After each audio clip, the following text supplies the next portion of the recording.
एठारे थिबा मोर भाई और भणी माने आज रे पवित्र दिन रे मु किछि कहबाकू चाहूची।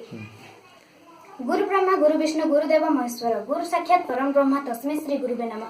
गु अर्थ अंधार रु अर्थ अज्ञान अज्ञान रूप अंधकार को दूरे ज्ञान रूप आलोक प्रदान करते व्यक्ति होचंती गुरु। सेही परि जने महान व्यक्ति थे डॉक्टर सर्वपल्ली राधाकृष्ण जार जन्म 1888 मसीहा सेप्टेम्बर 5 तारिख रे से मातार तिरुत्राणी ग्राम एक गरीब घर जन्म ग्रहण करथिले। तांको पितांको नाम वीरस्वामी। से विश्वर सर्वश्रेष्ठ दार्शनिक गुरु नहंती गुरु नाम गुरु भारत माटी गुरु माटी भारत माटी रे शिष्य राधाकृष्ण राधा कृष्ण कृष्ण राधा चमत्कार दिव्य संजोग पुरोहित बाबा राधाकृष्ण को पाठ पढ़ाई पारे नहीं। राधाकृष्ण थिले लाजकुला नम्र सुधार प्रभु वेंकटेश्वरंकर परम भक्त प्रचंड स्मृति शक्तिर गंताघर थिले राधाकृष्ण।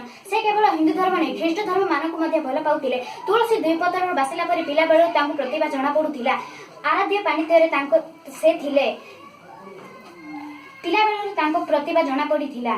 से जे पिला बेले पाठ पढ़िबार सुजोग पाइ नथिले से पिला मानक पाठ पढ़ाइबार सुजोग देले।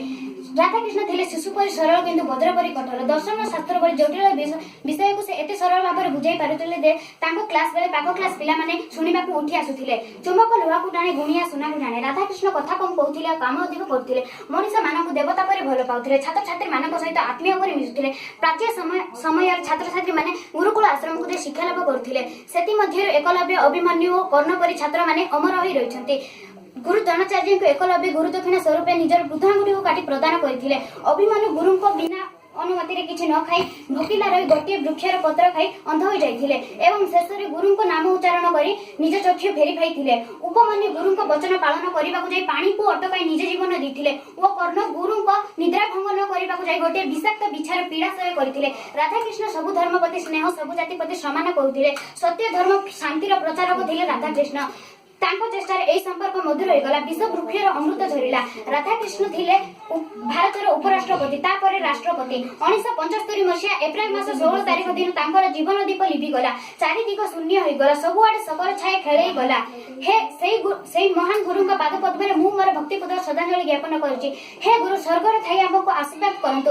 आपणक आशीर्वाद रे आमे अनुप्राणित होई देश व जातिर सुनाम रखिबो। बापा दी अक्षर मां दी अक्षर जागा दी अक्षर हुए गुरु दी अक्षर सबुठारु धनी सबुठारु मानी सिए। गुरु शब्दटी नुए अर्थहीन अटे महत्वपूर्ण। गुरु को पाई होइछंती शिष्य केते जे महान। गुरु ही करंती अंधार को दूर ज्ञान प्रदान करी।